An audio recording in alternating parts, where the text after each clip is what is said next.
好，欢迎您回到新闻大白话的节目现场，我是钳子，介绍这1个小时的来宾。首先是资深媒体人董志森，是钳子好，大家好，以及国际政治专家赖岳翔老师。主持人好，观众朋友大家好。另外是淡大财经系教授聂建中老师。主持人各位观众大家好。好，观众朋友，我们来看看美中的贸易谈判到底进行了没？谈到了哪儿？到底有没有一个影子呢？我们先来看看中国商务部昨天第一次主动的说说对啦，美国有传信息来啦，各种管道传信息来说希望跟中方谈起来那我们正在评估，中国的立场始终如一，打奉陪到底，谈大门敞开。中国商务部这个回应才刚刚一出来，美国如获至宝啊！美国国务卿卢比欧就说：“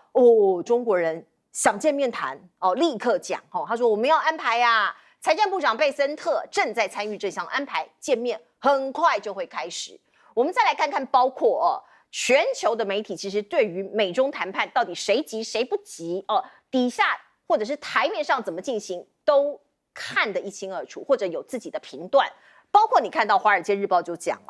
习近平是在打太极，川普是暴躁等电话美中关税博弈有逆转吗？我们来看看他的内文是这样讲的：川普可能想打一场速战速决的拳击赛，可是北京打的是太极拳，慢慢来。川普非常急于对话而且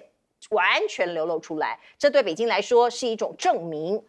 表明其观望的策略奏效有效所以你可以看到两边都在出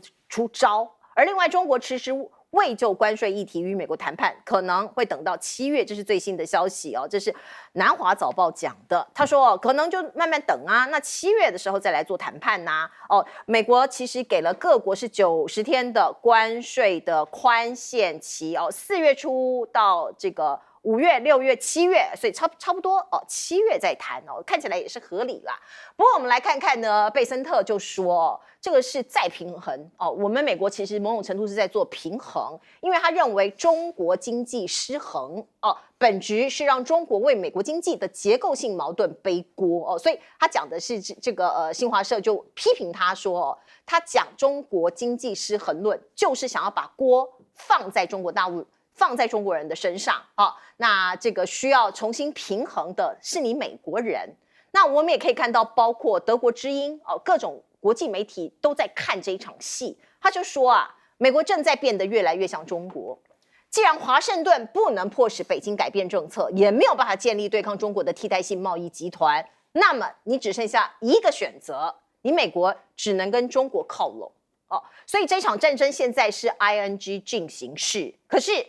白宫现在忙不迭的推出大内宣，川普就任100天嘛，总是嘴巴上要讲，他的一些官媒也要宣传我们看到他的官网强力宣传他的施政那各种的影片、各种的字眼都出来了。另外一方面呢，如果你企业胆敢这个给我闹亏、给我漏气，我就骂你，我就给你警讯。像是 Amazon 大家知道，他前一阵子不是还有一个什么关税的一个附加的关税附加税关税增值附加税，结果川普政府强烈的警告他他就收了。可是上有政策，下有对策怎么可能大家都没有办法把这个损失都给吸收呢？我们看到像是沃尔玛还有 Amazon 都被警告了，专家就讲说这是掩耳盗铃你不准别人这个讲出来。那我们再来看看，包括现在美国的零售业是怎么做的呢？他们不写这个关税额外费，他不写，他讲运费运费有多贵？大家来看呢，过去像这一条裙子260块美元，现在呢要收540元的运费一样的意思嘛。所以这个裙子多少钱？260加540变成800多块这边来大家看一下这个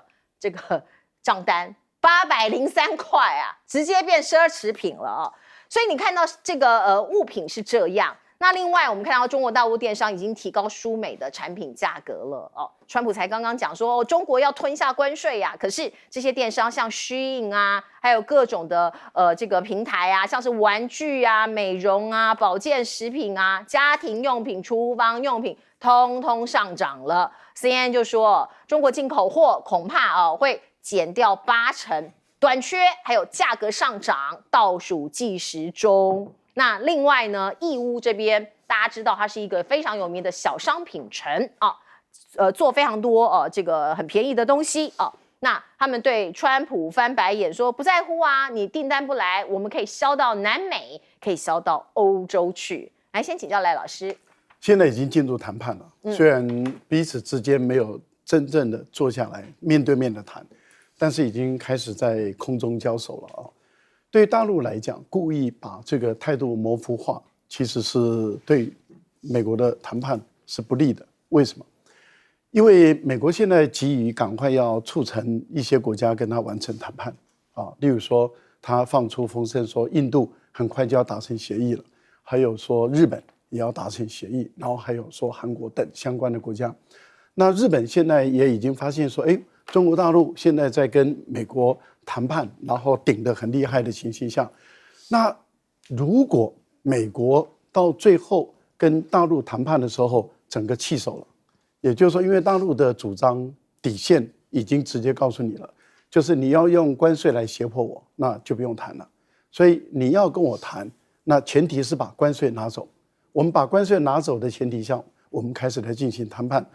如果美国真的跟中国大陆进行谈判，而关税都拿走的话，那剩下谁跟美国谈出协议的那些人，他就是带头儿嘛，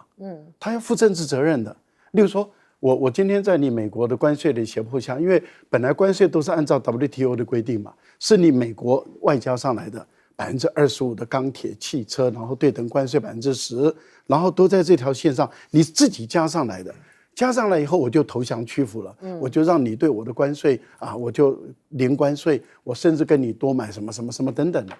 那你想，如果说到最后美国对中国的谈判是没有关税了，重新来谈协议，那跟美国签订协议的这一些90天内签订协议的这些国家的领导人，可能会受到国内反对党的强烈的批判哦，说你要负起政治责任来哦，例如说，所以你看日本的石破茂的态度有点转变了，他说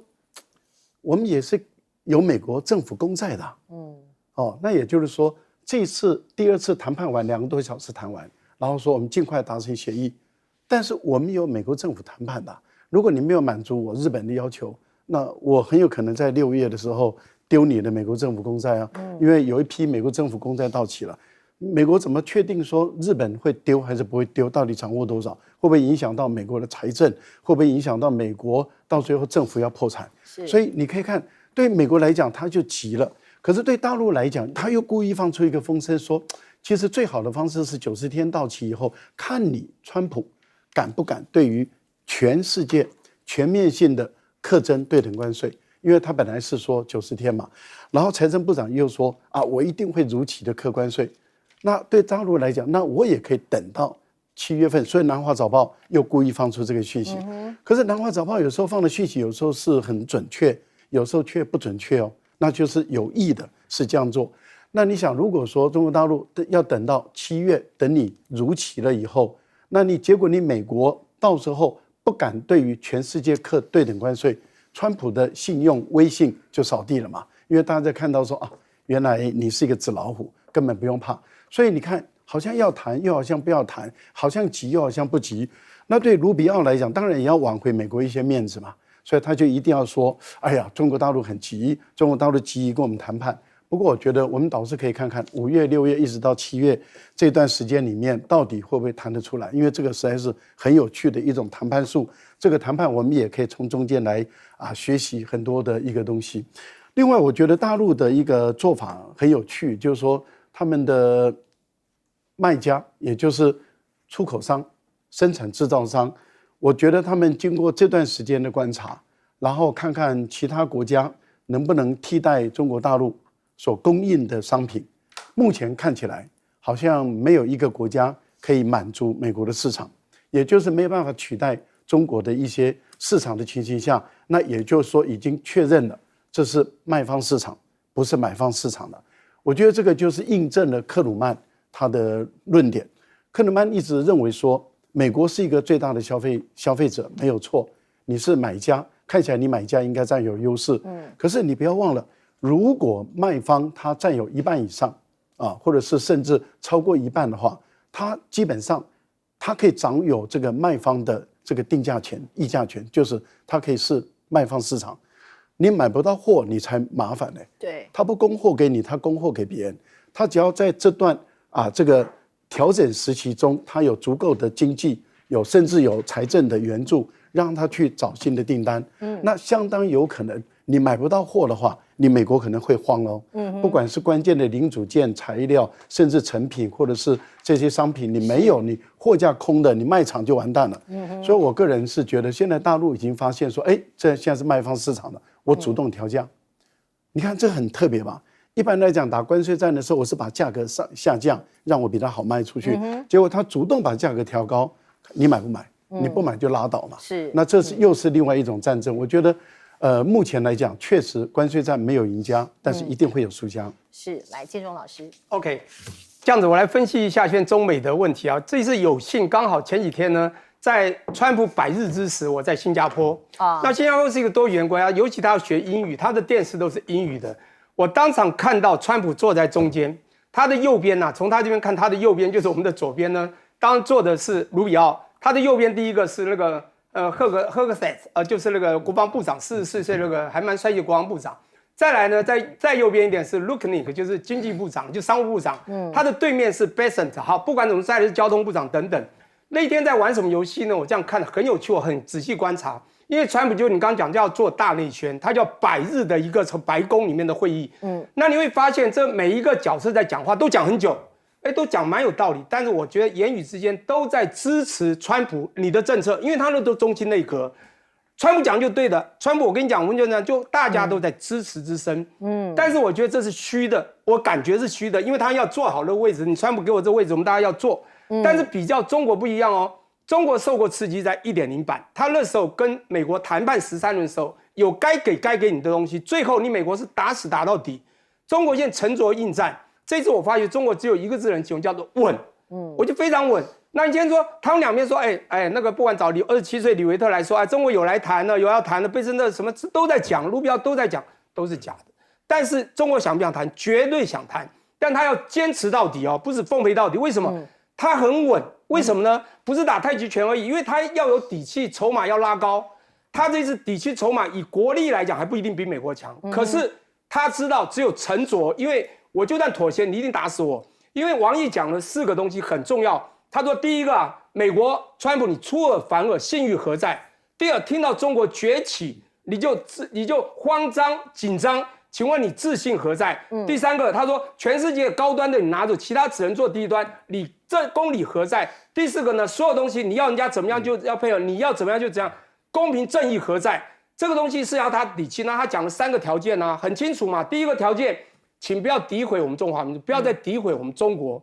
要做到哦。第二个，这是他要的条件，他才会谈，你知道吗？第二个是你这个人出尔反尔，这个言行不一，信誉何在？你信誉要给我稳住。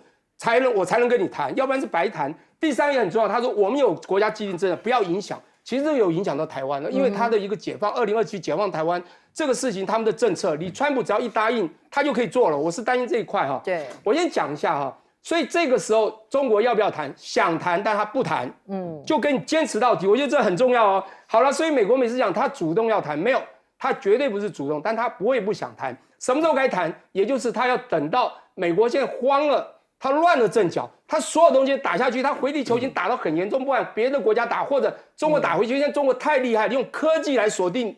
他以牙还牙，而且由胜之哦，现在青出于蓝胜于蓝。待会我们下一段会谈啊，冰啊比水是水做的，比水还冷，冰水为之而冷于水，你知道吗？他现在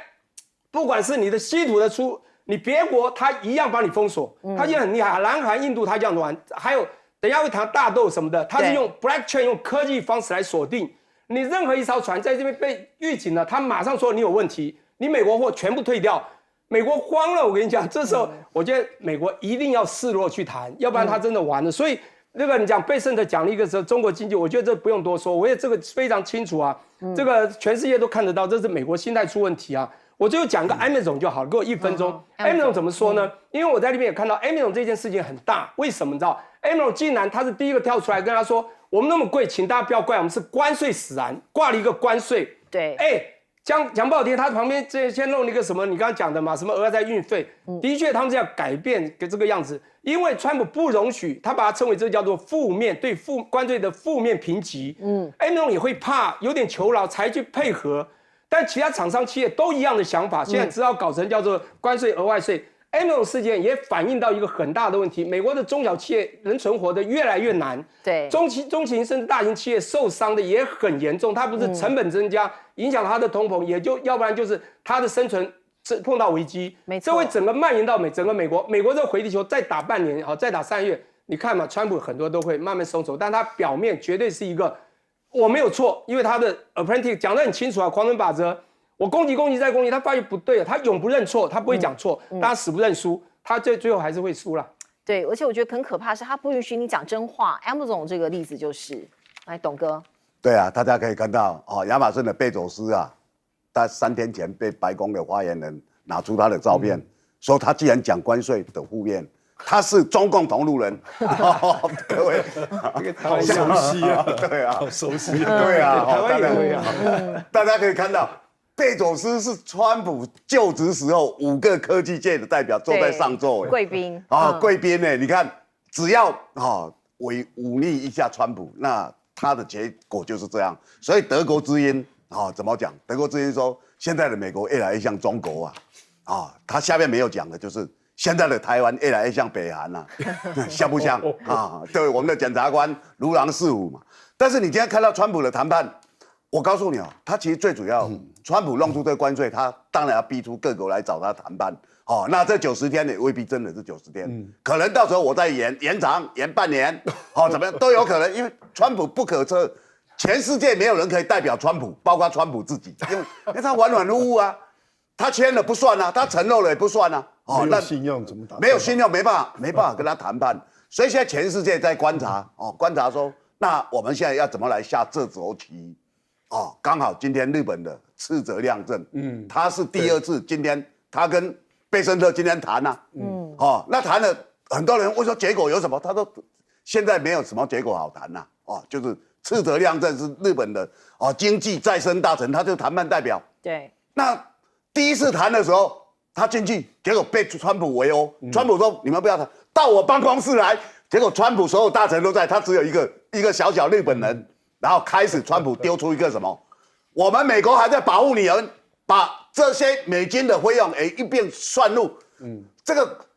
乱钱怪招这个真的日本人招架不住，你怎么跑出总统也来谈判呢？然后第2个怎么在谈这个国家安全的那个所有这些跟国防有关的呢？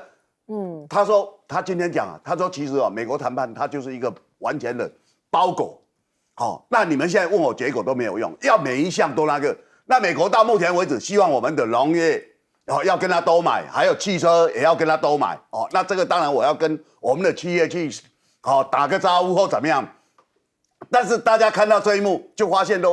全世界为什么讲日本这个重要？大家都在观察。那美国想先把日本打下来以后，各国就有一个仿效原来大概是个怎么样？你要打头阵的人最后可能就先死了。你怎么让那么多？以后可能大家让得少，就刚像赖老师所讲了。那中国大陆现在的手段又怎么样？那我就不要跟你谈，我宁愿放到最后，看你们各国谈出一个怎么样结果。因为你很希望跟我谈嘛，所以川普10天前4月24接受《时代》杂志访问，他很生气说，习近平打电话给我，这当然是假的大陆马上出来否认说没有，我们没有人打电话给你。那可以看到他这种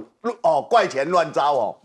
弄来弄去，他自己没有信用，所以全世界现在没有人要知道怎么去跟川普谈判，都还在看他到底是一个怎么样的模式，或他需要什么。是大家知道，这个川普现在的个性被大家已经开始慢慢的摸透了。而这2个大国中美关税互不让步中国也防美国洗产地耶。哦，洗产地这个字眼呢，本来是美国人说你中国来的东西你不准到其他国家洗一遍再来美国，可是现在中国说我也怕你美国货来到我中国啊，所以他出动高科技严抓美国黄豆它的一个监管的进口啊，联手巴西、阿根廷等南美大豆大国，建构全球第一个区块链的溯源平台如果你的这个种植啊、运输啊这些资讯，它都用这个像是 GPS 的定位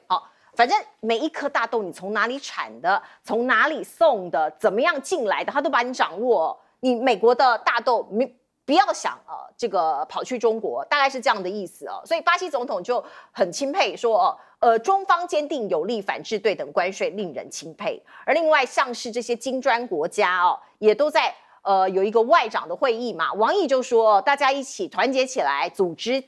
然后阻止这个强权，因为退让没有出路，我们不能再退了，退无可退。那另外这个贸易战之下呢，中国大陆它扩大了很多很多的进口的商品很多的国家，包括澳洲的羊肉进口也扩大了。还有另外呢，我们看到川普的行事风格也影响到其他国家的大选结果，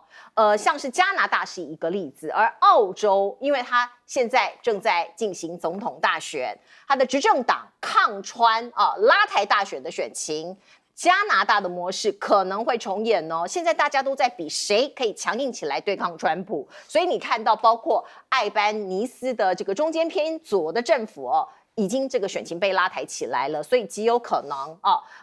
就像加拿大人一样因为澳洲人也希望像加拿大人一样有一个直接对川普挑战的国家领导阶层所以你看到现在的民调，澳洲人对美国的信任度20年来第一次跌破了50%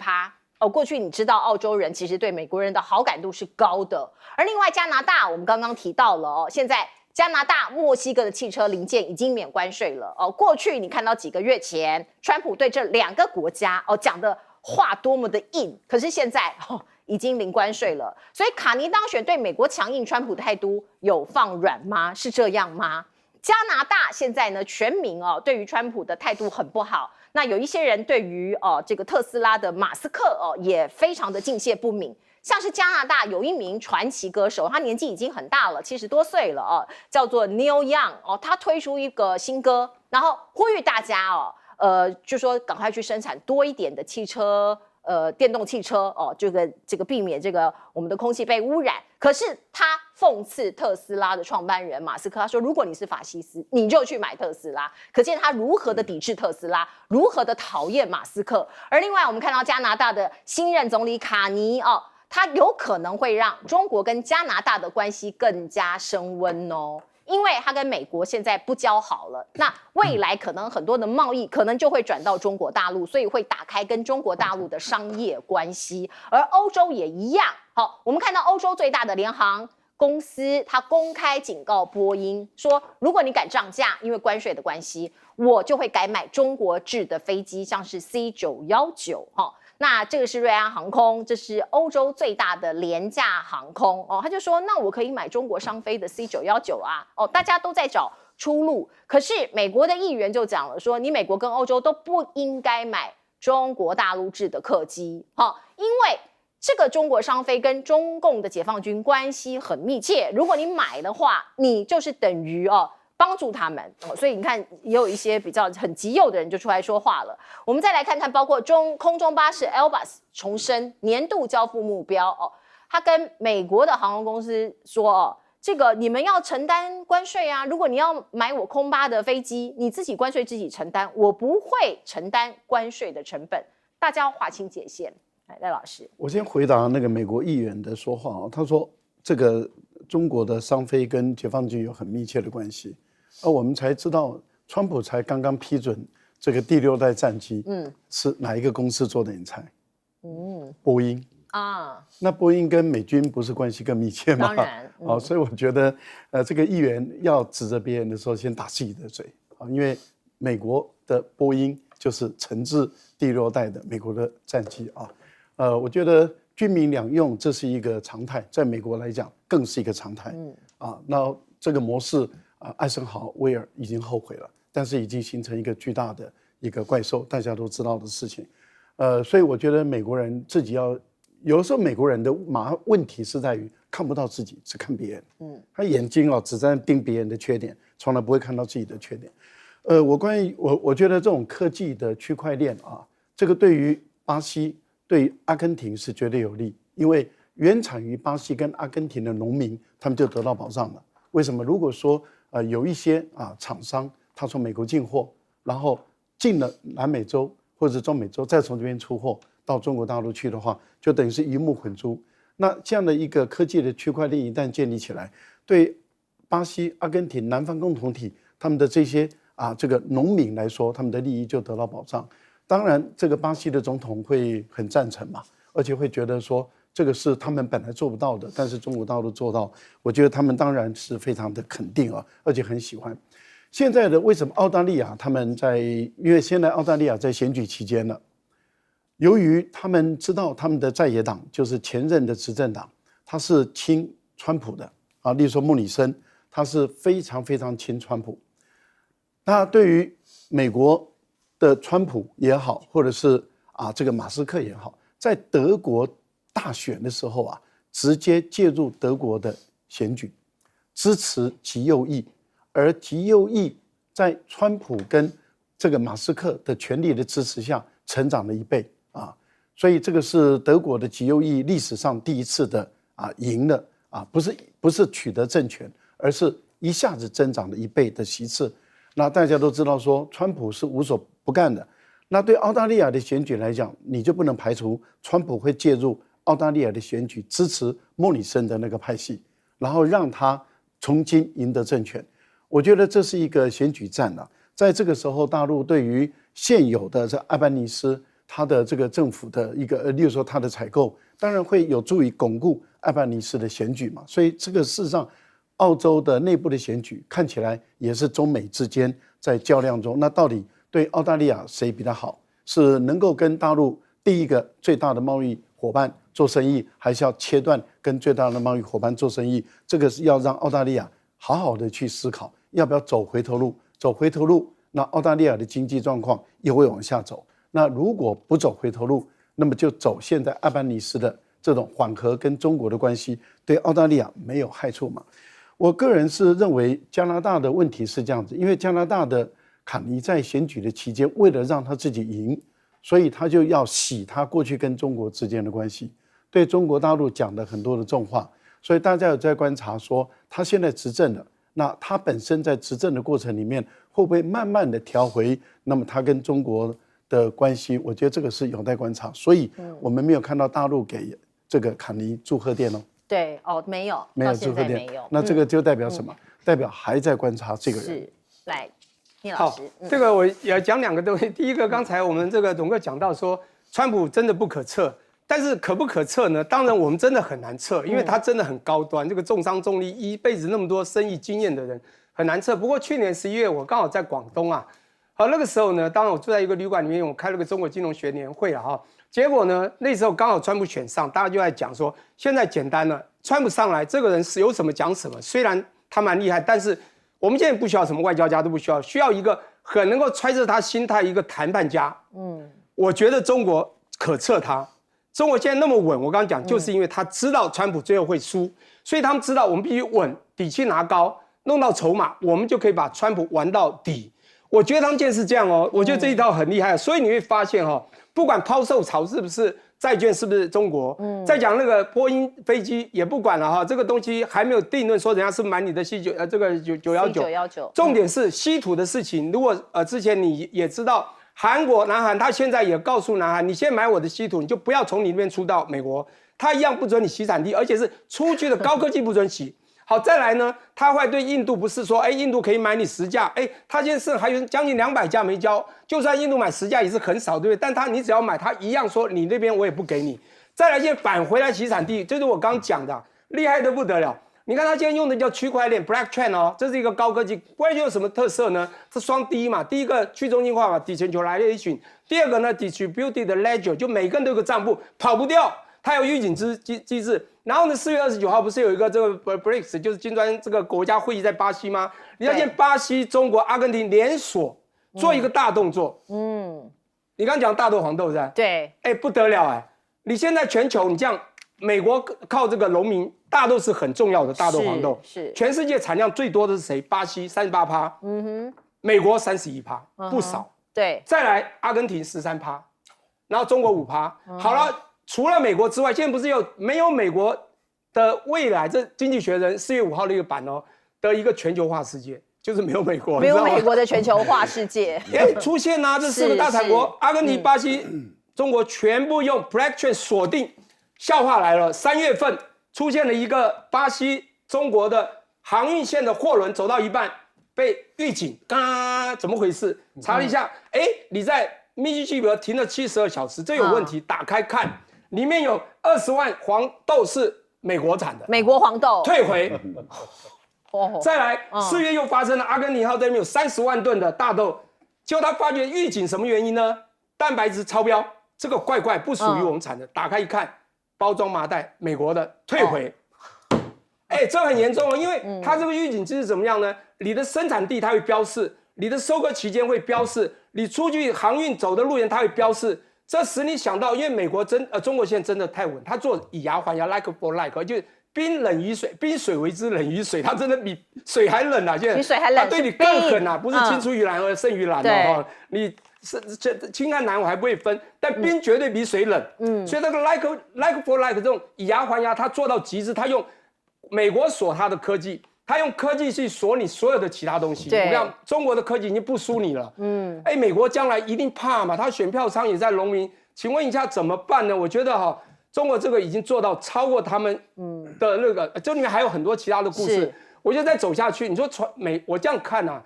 中国现在这么稳，那美国现在打乱了，我倒觉得打太极拳是中国的功夫没有错，我觉得现在。中国是稳在里面，也不跟打太极拳，是美国在打太极拳，打一下软一下，打一下软一下，我到最后就被推掉，你知道吗？所以我现在还蛮替美国担心的。如果很支持美国的话，因为美国再过还是一样3个月半年，我觉得它可能会有更多的千疮百孔，就像这一期的经济学的那只老鹰一样。对，看起来这个老鹰的毛已经掉了一地了，还要用绷带把它给缠起来。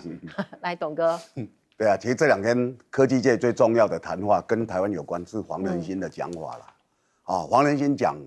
他其实是要建议川普说你的晶片政策是错误的，你太低估了中国大陆的能耐啊。他说我们虽然是赢他，但是他跟我们是亦步亦趋，差一点点。他讲的就这样。那其实大家也很清楚就是说黄仁勋他在大陆当然也有一些投资，现在又被等于说有些产品进入中国大陆，又被川普把它绑了。但是我们可以看到，在所谓这一波的科技战里面川普他始终有个想法在心里面，他认为全世界都是占我便宜，对中国大陆是占得最厉害，他是剥削者，他讲得很清楚。所以你要了解川普这样的讲法的时候，你会发现他的不可捉摸，那是已经匪夷所思了。不过举例来讲像今天大家讲说，美国对加拿大跟墨西哥的汽车零件已经没有那个关税了，因为他们说这是美加墨那时候协定里面所规定的。美加墨协定是川普第1任总统时候签的，他现在不认账，然后他放出一点点汽车的零件，他就好像自己有多么了不起，他把所有那协定都推翻美加墨。美国跟墨西哥要加的关税是25其他的东西都是25啊，所以你不要认为说川普好像做了多少的恩赦。那我们今天看到的情况其实他的蓝谈判就是现在全世界每个国家都在观察他看别人谁先去谈出一个结果，我们有一个范本可以用这个来讨价还价这就是现在的状况。所以现在其实没有人谈成他找了日本是希望日本先有一个大的退让，然后跟各国讲，你看日本不听话，我们就对他怎么样。那日本现在就死守，他很清楚我这一退我就完蛋了。他要找韩国、找印度，就是说看哪一个国家先让，那没有人愿意因为你这个出来做范本的话，各国的条件一定会比你好，对先做的先死嘛，这是一样。是所以你看到了川普现在的情况，他把自己弄得骑虎难下，这就是美国现在的窘境啊。是在对抗升温的状态下，美国突然释出了一支影片哦，感觉要打间谍战了哦。你看到这是 CIA 昨天在他们的官方平台上面公布了，你看到这一个人看起来就是一个华人，他的背影哦，说他要公开策动反中国人。甚至中国高官你赶快来哦！你可以变成我们的间谍哦。还有以天助自助的励志口号，呼吁赶快起义来归哈。我们看到像是这样间谍战，或者是各种间谍，本来都一直在进行，可是美国的国安问题现在也出包了，所以国安顾问丢了饭碗。川普昨天公布重大的人事改组哦。这个人瓦尔兹他本来是美国的国家安全顾问因为他在3月的时候出了一个大包，他在通讯软体上面呢，居然把一个记者也给拉进来了，把国家的机密、美军的轰炸计划通通泄露出去，所以他被 fire 掉了。那他改派其他的工作，担任美国驻联合国大使。我们看看这一幕这是 CNN 拍下的一幕瓦尔兹礼拜2跟川普一起坐海军陆战队1号的直升机，本来2个人是搭同一辆直升机，可是到了这个墨西哥州之后，乘坐直升机从白宫往安德鲁斯的这个空军基地的途中，知道自己被解职，所以他没有上这一架空军1号这个就是很现实立刻就走人。那我们看到呢，他的用人哲学包括这个马斯克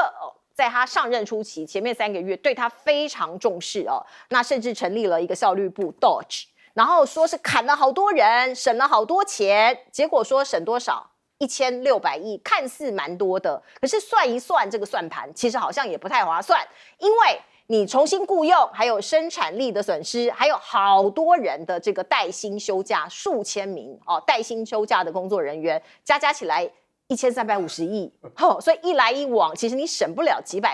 百亿的美元大概100多亿美元而已，200亿美元而已。我们再看看，包括川普的百日会议刚刚聂老师有形容了一下，大概是这样子。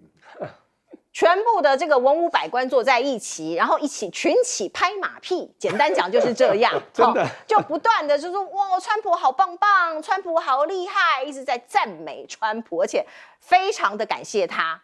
那所以你就可以看到很多人就说你不拍马屁待不下了吗？甚至很多这个美国人批评说你这个很像北韩呢，全部都在歌颂金正恩呢。我们再看黄仁勋，刚刚被问到。就这个董哥说，被问到到底中国大陆的科技发展落后我们多久他的回应。I just one more, like how far behind do you think China is? China is not behind. Anybody who ahead of you? China is right behind us. I mean, we're very, very close.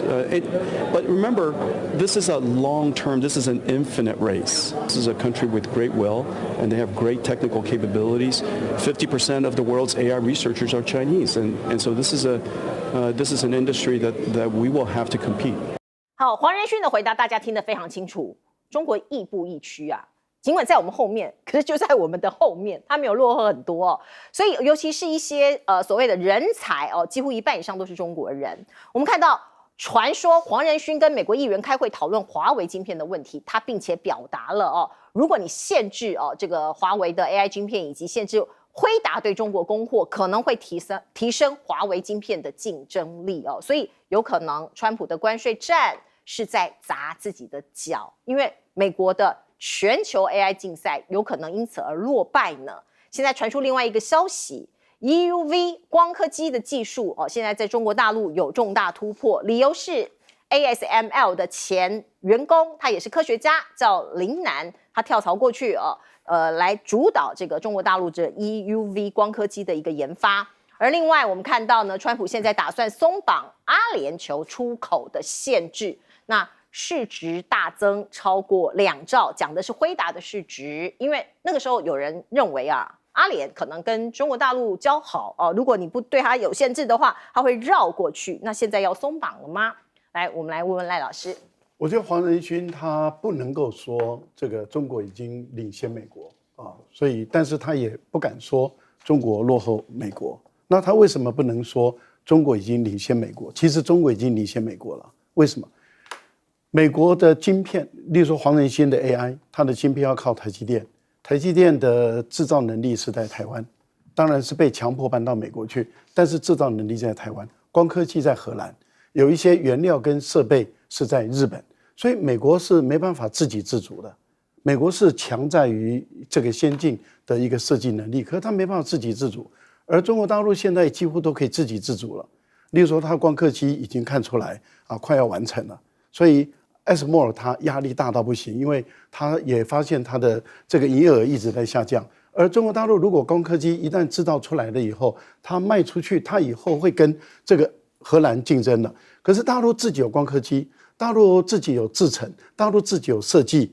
那请问一下，甚至大陆开始有自己的设备，开始有自己的原料，它完全可以自力更生，但是你美国却做不到。那你说到底是谁赢谁输？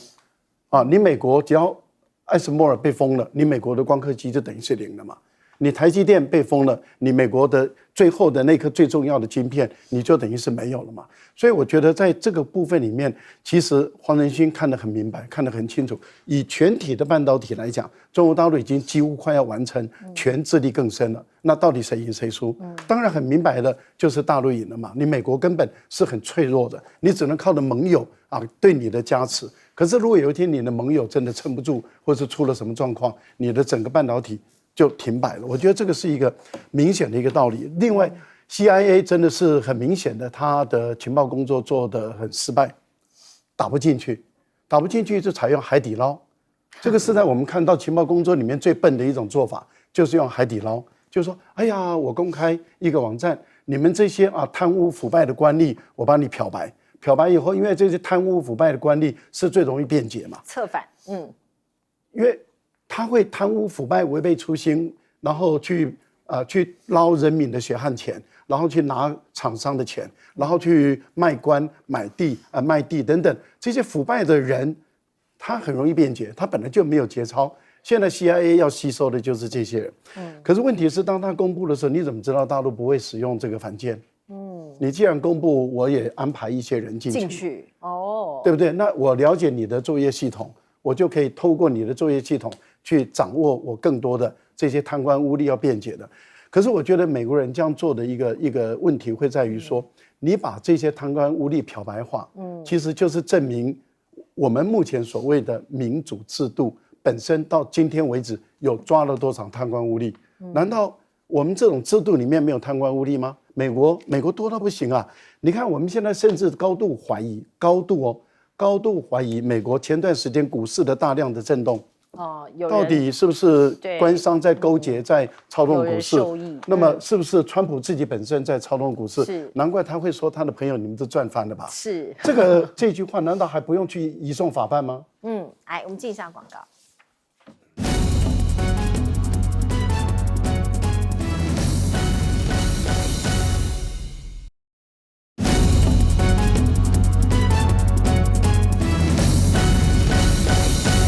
好，我们请教聂老师。好，一样，我这边3个议题都短讲一下哈。第一个呢，我讲 CIA， 大家知道那个情报局是做情报员做什么的吗？调查情报嘛？不是，做假情报。全世界情报员最厉害的是做假情报的，胜过调查人家情报。你知道 CIA 在全世界做假情报最厉害？你看2003年2月5号，不是那个后卫拿了一个东西，我们找到了毁灭性武器。那克拉克怎么被打？今天在伊拉克的事情就是这样来的。不管怎么说，现在做这个策反完全可理解。但是今天问题来了，就是他们那个不管是国安的、国防的这些高层，他们不是那个位阶很高嘛，就会有群组，社群媒体就很好玩，他们安逸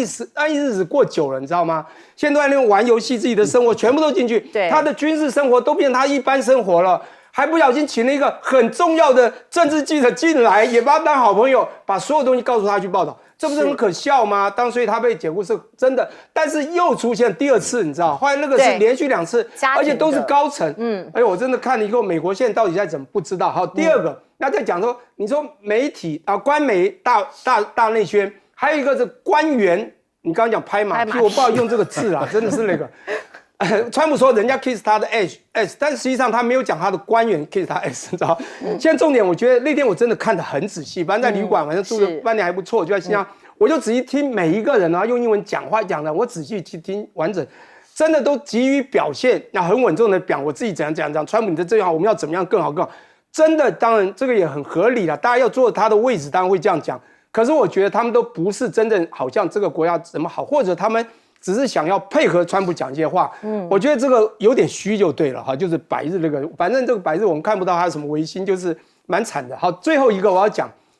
黄仁勋这句话蛮有道理。他说，其实中国，他刚刚赖老师有讲哦，他不能讲他超过美国，也不能讲他落后，他只能说他并没有落后。哎，这个很难解答，并没有落后。就算落后，他就在我后面哦，声音听啊，就在我后面，随时又跨过来了。我想分析几个哈，请问一下，到底台湾属于华人还是属于美国？如果你亲美，当然把台积电全部搬到美国，真的。中国现在也很难赢，因为先进制程就是台积电一枝独秀，唯一独一。讲不好听点，如果我们把华人包括台湾、中国一起，中华民族，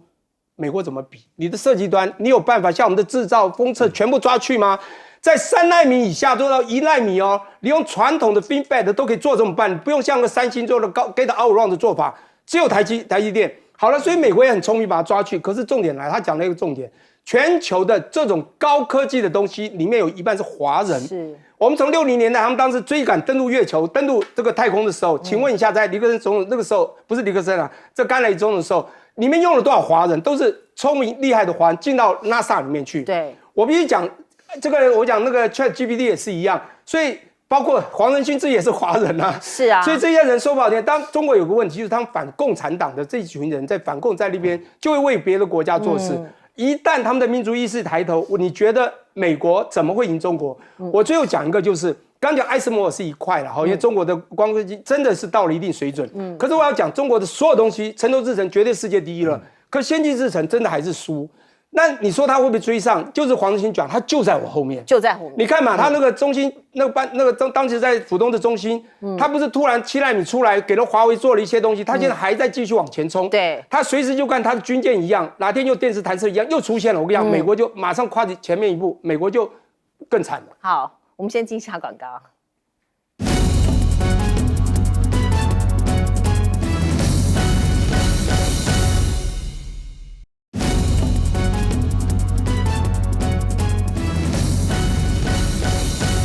好，川普上任100日就好像是马屁大会，文武百官来跟他拍马屁耶。对啊，就像金庸小说那个黑木崖，东方不败下面所有人，或者星宿老仙，法力无边，武功盖世，寿与天齐。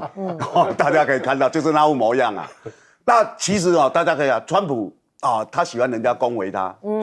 就喜欢人家对他百依百顺就所有手下。所以大家看到沃兹但刚好100天被干掉了，他自己显然不知道所以喜滋滋的还发了一表谈话，然后有去就无回，没有他了。大家看了，对，大家不要觉得沃兹100天，我告诉你，川普第一个任期的国安顾问叫做佛林，干了22天了，干了22天就走路了所以是不可测的，你没有讨他欢心。大家记得那个波顿留胡子那个波顿，对。波顿说：“我在川普的时候，我们是要把一个国家把它推翻，把它搞掉。他没有讲，但是大家都知道是委内瑞拉。